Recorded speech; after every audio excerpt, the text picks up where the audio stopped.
안녕하세요. 슬기로운 중년 생활을 위해 생활 속 유용한 정보를 쉽게 읽어주는 희망지기입니다. 최근 정치권에서 기초연금을 40만 원으로 인상하는 방안이 논의되면서 한 설문조사에 의하면 만약 이 정책이 실현되면 10명 중 3명은 국민연금을 탈퇴하겠다는 결과가 나왔다고 합니다.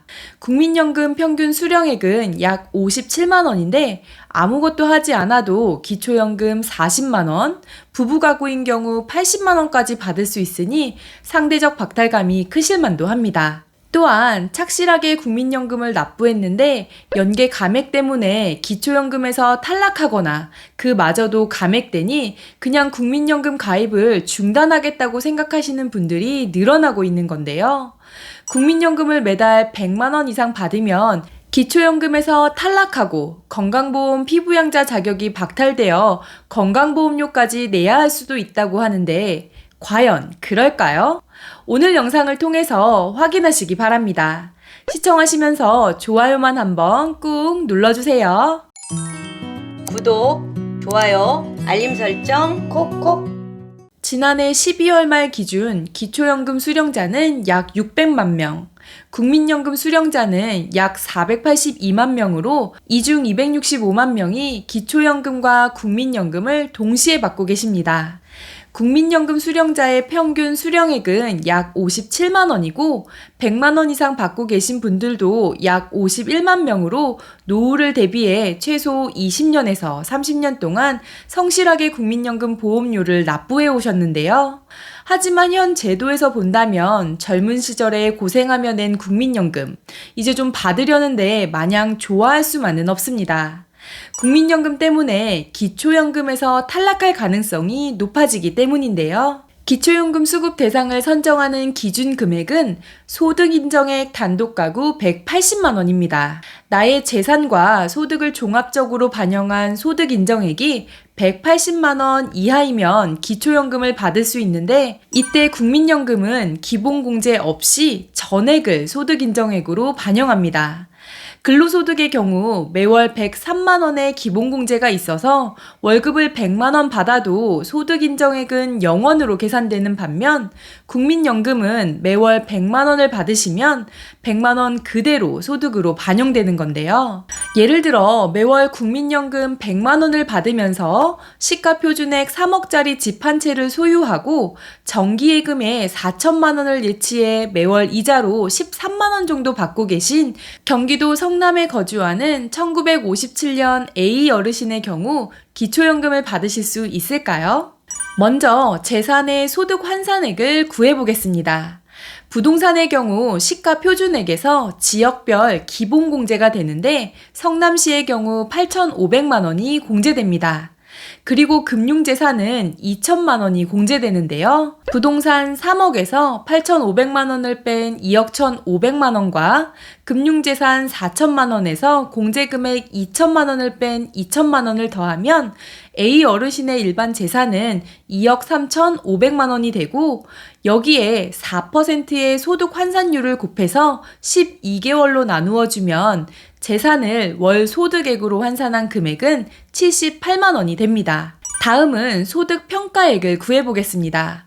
A 어르신의 소득은 금융재산에 대한 이자소득과 연금소득이 있습니다. 금융재산에 대한 이자소득은 월 4만 원을 공제하는데요. 매월 이자로 13만 원을 받고 있으므로 4만 원을 공제받으면 금융재산 4천만 원에 대한 이자소득은 매월 9만 원이 됩니다. 여기에 국민연금 100만 원은 공제 없이 100만 원 전체가 소득으로 반영되기 때문에 9만 원 더하기 100만 원 해서 소득 평가액은 109만 원이 되는데요. 조금 전 구한 소득 환산액 78만 원을 더하면 총 소득 인정액이 187만 원이 되어 A 어르신은 기초연금에서 탈락하게 됩니다. 둘째, 국민연금을 46만 원 이상 받으시면 기초연금이 감액됩니다.